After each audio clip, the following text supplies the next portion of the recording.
Good afternoon, committee, and I think we've all been shaken by recent events in the last few days, and we have a lot of work in front of us. So the package, the total package, is actually 4 bills, and the way that we approach the problem is that in the timeline of an event like this, there's a magic moment when the gun arrives at school, and so there are things that we can do beforehand, and there are things that we can do afterwards.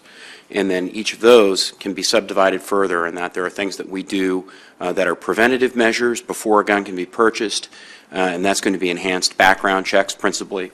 There are things that we can do in anticipation, and that's going to center up on threat assessment teams within the schools doing risk assessments, and that may lead to a protective order and then a surrender process. But that will only address legal and registered weapons, so we have to have the second part of the package, which is starting at the perimeter with the deterrence bill, principally with armed security officers, resource officers like the deputy who intervened yesterday, and some other features. And then the fourth bill, and it's kind of our last line of defense, is this protection question.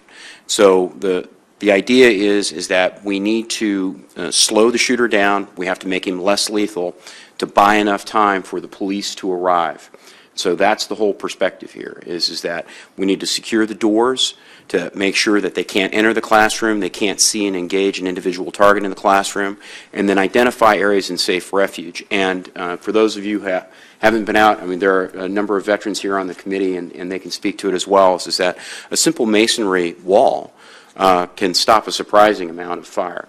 And if we can just find an area inside of the classroom that's out of a line of sight from the door, if the door is secured, you can keep a lot of kids alive for a long enough period of time for the rest of the cavalry to show up and then engage the problem. There are some other pieces to it. There's a question about having cameras so that you can have visibility in, and there should be a piece, and I forgot to get this added in, but it's a great idea, is also setting up the alternate exits of fire alarms so that they automatically dial 911. That way, if somebody tries to kick open a door and let in a friend with some other weapons outside of your security access point, that there's going to be automatic alarms and engagement. So that's how these 4 bills all fit together. This is that last line of defense, and it's a very important part, and I'm very happy to see this being taken up by the committee. Well, thank you. I'm glad you did this.